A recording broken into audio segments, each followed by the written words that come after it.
కవిత ప్రణాళికలను సిద్ధం చేసుకుంటున్నారు. జాతీయ స్థాయిలో అదానీ వ్యవహారం హాట్గా మారడంతో కేంద్రంలోని ఎన్డీఏ సర్కార్ను టార్గెట్ చేస్తూ కవిత ట్వీట్ చేయడం సంచలనంగా మారింది. అలాగే రాష్ట్రంలో బీసీల రిజర్వేషన్ల పెంపు కోసం సర్కార్ కులగణన మొదలుపెట్టడం, బీసీ ఎజెండాకు బీఆర్ఎస్ ప్రాధాన్యత ఇవ్వడంతో ఇప్పుడు ఈ అంశంపై కూడా ఎమ్మెల్సీ కవిత దృష్టి పెట్టారు.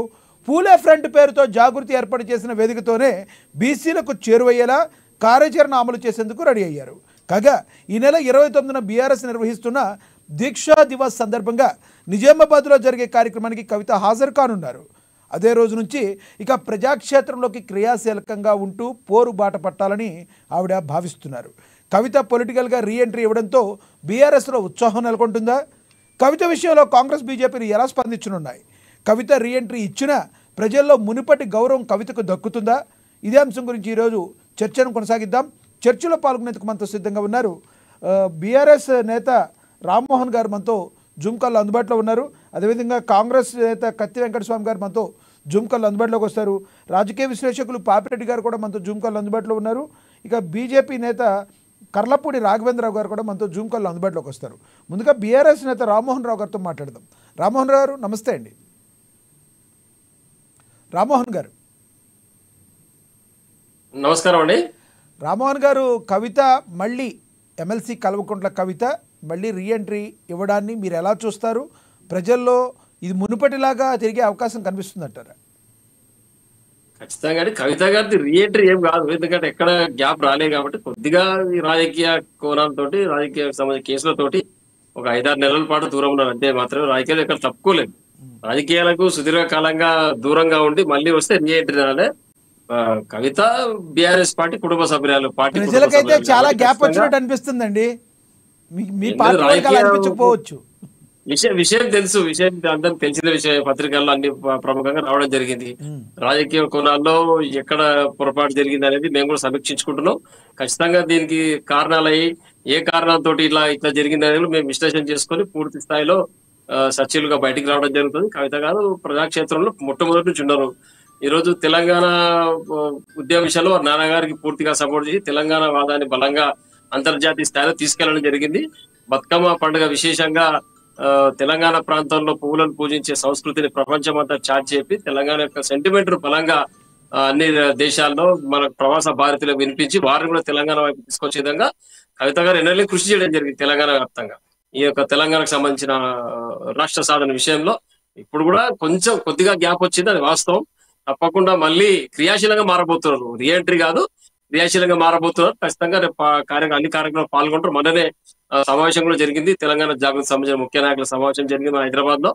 ఖచ్చితంగా కవిత గారు ఎప్పుడు కూడా తెలంగాణతో అటాచ్మెంట్ ఉన్నారు, ఎక్కడ దూరం కాలేదు. క్రియాశీలంగా మారబోతున్నారు. కొద్ది కాలంగా స్తబ్దుగా ఉన్నమాట వాస్తవం.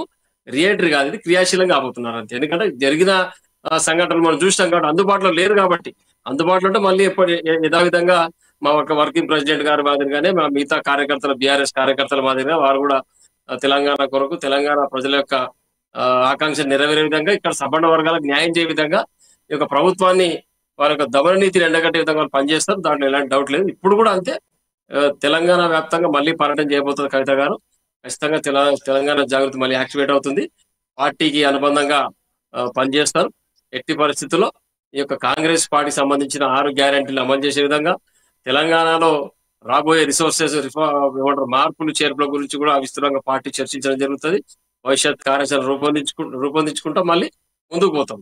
దాంట్లో ఎలాంటి డౌట్ లేదు. ఇది ఇందులో అందరు సంతోషపడాల్సిన విషయమే. ఒక ఆడపడుచు అన్యాయం జరిగింది, ఏం జరిగిందో కోర్టు పరిధిలో ఉంది కాబట్టి మనం దాని గురించి ఎక్కువ చర్చించే పద్ధతి కాదు. కాబట్టి ఖచ్చితంగా ఏం జరిగినా తెలంగాణ రాష్ట్ర వ్యాప్తంగా ఈ రోజు రాజకీయ పక్షంగా మళ్ళీ కవిత గారు యాక్టివ్ కాబోతున్నారు.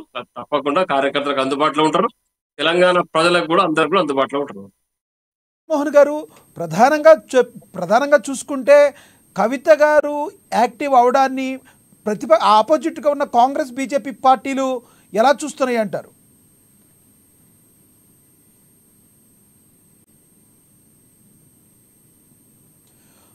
ప్రధానంగా కవిత యాక్టివ్గా మళ్ళీ ప్రజల్లోకి రావడానికి కాంగ్రెస్ బీజేపీ పార్టీలు ఎలా చూస్తాయని మీరు అనుకుంటున్నారు?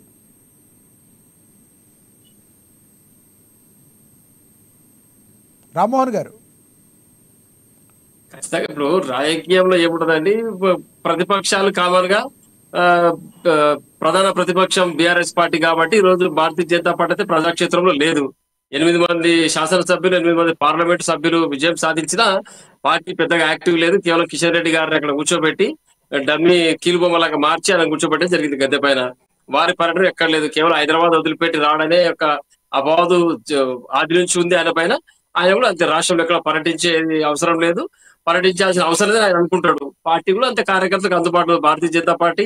ఆ, ప్రజలు మన 8 సీట్లు పార్లమెంట్ కి ఇచ్చినా, 8 శాసనసభ ఇచ్చినా కూడా వాళ్ళు పెద్దగా పనిచేయదు వాస్తవం. ఇలా ఏమైనా నమ్మకం ఉంది కాంగ్రెస్ పార్టీని ఢీ కొట్టేదంటే కేవలం బీఆర్ఎస్ పార్టీయే. ఇక కాంగ్రెస్ పార్టీకి ఒండులో వెనుక పుడుతుంది ఖచ్చితంగా ఖాయం. ఎందుకంటే అందరూ యాక్టివ్ అయితే మళ్ళీ తట్టుకోవడం కష్టం అని కాంగ్రెస్ పార్టీకి అర్థమవుతుంది. కాబట్టి వాళ్ళు ఏమైనా అవాకులు చెవాకులు పెళ్లి రాజకీయ పరమైన ఆరోపణలు చేస్తే దాంట్లో పెద్దగా మేము స్పందించాల్సిన అవసరం లేదు, మేము భయపడే అవసరం లేదు. ఈ తాటాకు చప్పులకు కేసులకు భయపడే ఒక పార్టీ బీఆర్ఎస్ పార్టీ కాదు. అందులో కేసీఆర్ గారి యొక్క వారసురాలు కాబట్టి ఇంకా ధైర్యంగానే ఉంటారు. ఎన్ని ఇబ్బందులు ఎదుర్కొన్నా ముందుకు పోవడం ఖాయం. ఖచ్చితంగా బీఆర్ఎస్ శ్రేణులను సమాయత్తం చేస్తా ఉన్నాం.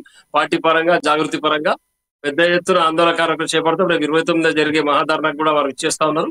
తప్పకుండా పార్టీకి అందుబాటులో ఉంటాం. కాంగ్రెస్ పార్టీకి ఢీకొట్టే ఎవరంటే బీఆర్ఎస్ పార్టీ. ఇలా భారతీయ జనతా పార్టీ పరిస్థితి చూస్తా ఉన్నాం ఏ విధంగా ఉందో.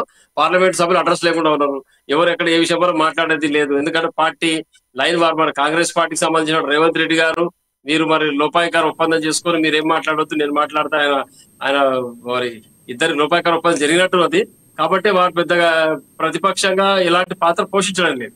మరి మనం గమనిస్తాం టీవీలో కానీ పేపర్లో కానీ ఎక్కడ వాళ్ళు ఊసలేదు భారతీయ జనతా పార్టీది. కేవలం బీఆర్ఎస్ పార్టీ మాత్రమే ఆందోళన కార్యక్రమం చేపడతా ఉన్నాం. మేము లంగచర్ల ఘటన కావచ్చు, ఈ యొక్క మూసి పరివాహక ప్రాంతం కావచ్చు, హైడ్రా గురించి కావచ్చు, ఎవరు మాట్లాడి మేమే, మా నాయకులమే, మా కార్యకర్తలమే. రేపు బ్యాంకర్ల దగ్గరికి వెళ్ళి మాట్లాడుతా ఉన్నాం రైతులకు ఎందుకు రుణమాఫీ జరగట్లేదని. అన్ని విషయాలు క్షేత్రస్థాయిలో మేము పనిచేస్తా ఉన్నాం. ఎక్కడ కూడా బీజేపీ మూసి మాత్రం లేవు ఇక్కడ. కాంగ్రెస్ పార్టీ అంటే అనవచ్చు, 2 మాటలు మాట్లాడవచ్చు. బీఆర్ఎస్ బీజేపీలు అంటారు మేమే ఉన్నాం పార్టీ అలా మాదే గొప్ప అని చెప్పుకుంటారు. అందులో వీళ్ళన్నీ నీటి బుడగలు లాంటిది బీజేపీ పార్టీ. తెలంగాణ ప్రాంతంలో నీటి బుడగలు లాంటిది. వాళ్ళు ఎక్కడ తిరిగి చెప్పవచ్చు, జోలి చెప్పమంటే ఏం చెప్తారు బీజేపీ అంటే? కాశ్మీర్ లో గెలిచినాం, గుజరాత్ 8 సార్లు గెలిచినాం, మన హర్యానా గతంలో కాంగ్రెస్ పార్టీని కూడా అలాగే అన్నారు. కాంగ్రెస్ పార్టీని కూడా అదొక నీటి బుడగ అన్నారు. తీరా చూస్తే ఆ నీటి బుడగే మీ నెత్తి మీద కూర్చుని మిమ్మల్ని ముంచేసిన పరిస్థితి కాంగ్రెస్. ఇప్పుడు మళ్ళీ బీజేపీ నీటి బుడగ అంటున్నారు. మీరు ప్రతిదాన్ని ఆపోజిట్ పార్టీని తక్కువగా చూస్తారు. దానికి మీరు 100% చెప్తున్నాను. మీరు బీజేపీ 30 సంవత్సరాల గ్రాఫ్ చూసుకుంటే మనకు అర్థమవుతుంది ఎన్ని సీట్లు వచ్చినాయి, ఎక్కడ పోయినరు, పార్టీ పరిస్థితి ఏముందని అర్థమవుతుంది. ఈ రోజు మోడీ యొక్క చరిష్మా చెప్పుకొని ఇక్కడ ఓట్లు అడిగిర్రు, 8 సీట్లు గెలిచిరు. కానీ మోడీ చరిష్మా అంతర్జాతీయంగా ఏం జరిగింది, బయట భారతదేశంలో మొన్న పార్లమెంట్ సీట్లో ఎన్ని సీట్లు తగ్గినాయి, ఎన్ని ఓట్లు తగ్గినాయి, మనం ఒక డాటా ఇస్తే అర్థమైపోతుంది. కాబట్టి మీరు ఇదే మాట మాట్లాడతారు. తెలంగాణ ప్రాంతంలో బీజేపీ బతికి పట్టగా